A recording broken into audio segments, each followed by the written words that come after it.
Good evening, class.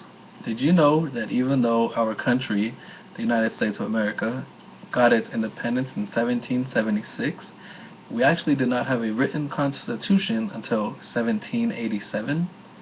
I didn't know that. The Constitution outlines a number of things, and one of these things is how to break up the power inside our government. Our forefathers decided to break up the government into three branches. Today I will explain these three branches of government, what they do, and who makes up each part. The three branches of government we have are executive, judicial, and legislative. Before we move into the three branches, I will explain a thing called checks and balances. Checks and balances is a way that each branch of the government can limit the power that the others have. Now, not only do we have our government split up into three branches, but now we also have the checks and balances, which will make sure that no one of those branches can have too much power. Now let's move into our first branch. The first branch of government is the executive branch. The executive branch is headed by the president, but it also includes the vice president and other officials such as cabinet members. We will first focus on the president as he is the leader of the rest of them. In order to be the president, one has to be 35 years old, a natural-born citizen, and be a resident of the United States for at least 14 years. As the president, he or she will direct national defense and foreign policy. He is the commander-in-chief of the armed forces, and he or she can veto laws. Now, the vetoing laws part just means that he can deny laws, and that is part of the checks and balances, because it's another branch of government that actually makes the laws or proposes them to be laws, and they do that with bills. These are only a few things that the president can do, but nonetheless are very important in the executive branch. Now, a person can be the president for 2 terms maximum, each term only being 4 years each. Now, to become the president of the United States, he or she will have to be elected by the U.S. citizens that are 18 years of age or older, and of course actually participated in voting in that election. Let's talk about the vice president. The vice president is appointed by the president of the United States, but it has to be approved by the Senate. He also has to meet the same requirements and qualifications that the president did in order to become president. The cabinet members are members that make up 15 executive departments. Now, each of these cabinets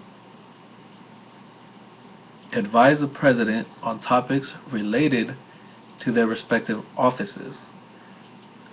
The heads of each cabinet is nominated by the president, but once again will have to be approved by the Senate. Although the president runs the executive branch, his team and he cannot do it all by themselves, and this will bring us to the judicial branch. The judicial branch includes all courts which have the Supreme Court as the highest court. Within the Supreme Court, there are 9 Supreme Court justices. To become a Supreme Court justice, you have to be appointed by the president and approved once again by the Senate.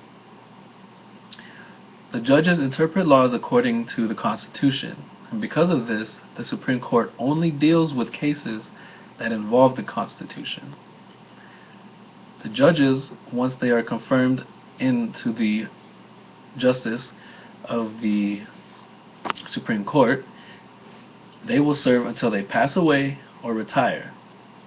However, if the person is not holding up standards or have good behavior, they may be impeached. Still, with these 2 branches I've talked about, the government still has one more branch in order to run properly. The third and final branch of is the legislative branch.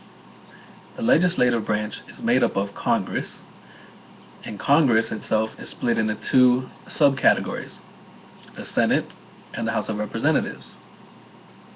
The Senate is composed of 100 senators, 2 from each state. This way, each state has someone in the Senate to speak on their behalf. The House of Representatives, on the other hand, is composed of 435 elected members. The members inside the House of Representatives are divided amongst the 50 states, but depending on the population of the state, they may have more or less representatives to represent them. Together, both the House of Representatives and the Senate make laws, regulate commerce, determine taxes, and declares wars.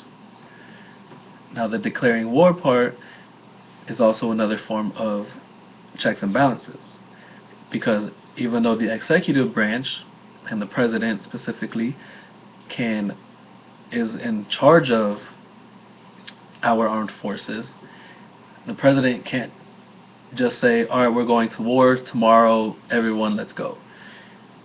He puts up the idea that we need to go for whatever reason, and the House of Representatives and the Senate have to actually vote on it before we can actually declare war. That's just another form of our checks and balances within our government, because as our forefathers wanted, they don't want any one group to have all the power or too much power. To wrap it all up, today we went over the 3 branches of government, which are the executive, judicial, and legislative.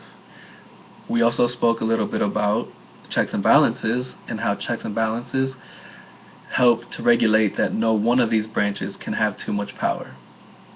It is very important for us to all know how the government works, because we all live here in the United States, and we should participate actively as much as possible, whether that's helping with an election or just voting in an election, or possibly one day running in the election to become president. So keep this all in mind now that we all know how our government works.